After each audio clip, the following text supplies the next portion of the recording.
নমস্কার বন্ধুরা, আজ আবার নিয়ে চলে এসেছি একটা নতুন ব্লগ। এখন বাজে 7:25 আর আমি সবে ঘুম থেকে উঠেছি। মানে আমি 7টা ওরকম টাইম অ্যাকচুয়ালি উঠেছি।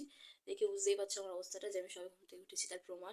ফার্স্ট আমি একটু ফ্রেশ হয়ে আসি, তারপর বাকি কথাটা বলছি। একটা ফ্রেশ লাগছে ব্রাশ করার পর আর চুল টুল ঠিক মতো বাঁধার পর। এনিওয়েজ এখন আমি পড়তে বসবো আর তারপর দেখি সারাদিনটা কেমন কাটে।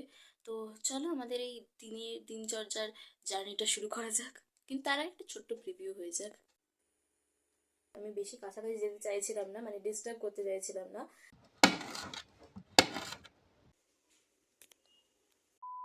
প্রতিদিনের মতো আজকেও চুল আঁচড়াতে গিয়ে আমি রিয়েলাইজ করলাম যে চুল আঁচড়ানোর মতো চুল আর আমার ভবিষ্যতে থাকবে না, কারণ হেয়ার ফল প্রবলেম।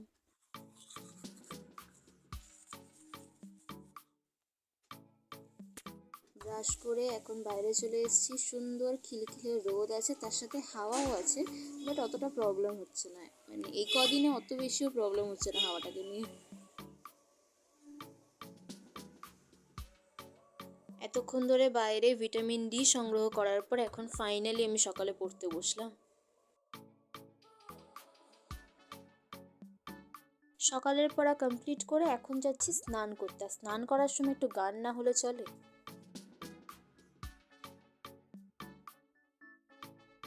স্নান করে এসে এখন মাকে রান্না বান্না একটু হেল্প করে দিচ্ছি।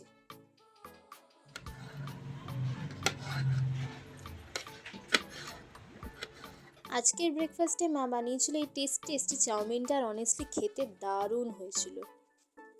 যারা চাউমিন আবিষ্কার করেছিল তারা কখনো ভেবেছিল চাউমিনে মুড়ি দিয়েও খাওয়া যায়? মানে বাঙালিরা কি না পারে। বাই দ্য ওয়ে, এটা আমার মায়ের আবিষ্কার।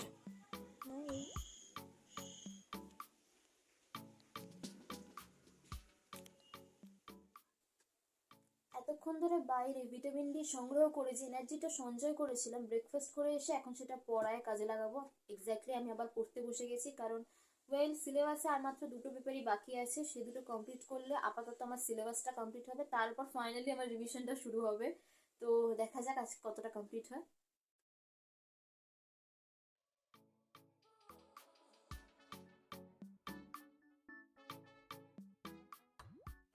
খুব লজ্জার ব্যাপার বন্ধুরা, আমি পড়তে পড়তে ঘুমিয়ে পড়েছিলাম।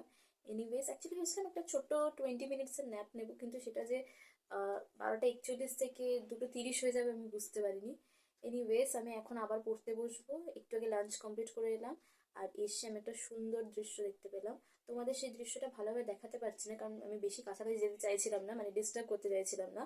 কিন্তু তাও আমি কিছুটা হলেও তোলার চেষ্টা করেছি যাতে তোমরা সেটা দেখতে পারো, এই সৌন্দর্যটা উপভোগ করতে পারো। অনেস্টলি বলতে গেলে প্রকৃতির থেকে সৌন্দর্য মানে সুন্দর কিছুই না। আমি তো বলবো মানুষও মনে হয় এরকম সুন্দর না যতটা প্রকৃতি, মানে মানুষ বাদে বাকি জিনিসগুলো তৈরি করেছে। মানুষ এই দিক দিয়ে বিকৃত আর কুৎসিত। তবে অনেস্টলি এই দৃশ্যটা সত্যি খুব সুন্দর ছিল, তাই জন্য তোমাদের সাথেও শেয়ার করলাম। আমি জানি একটুখানি খারাপ উঠেছে ভিডিওটা, বাট স্টিল আশা করবো তোমরা ভিডিওর কোয়ালিটি না দেখে ওর সৌন্দর্যটা উপভোগ করবে। ওয়েল, তো দেখো অ্যাকচুয়ালি ভিডিওটা কিসের।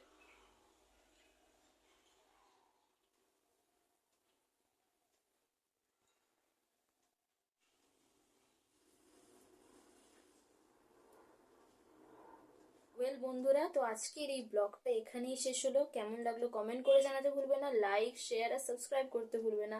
Stay safe, tata.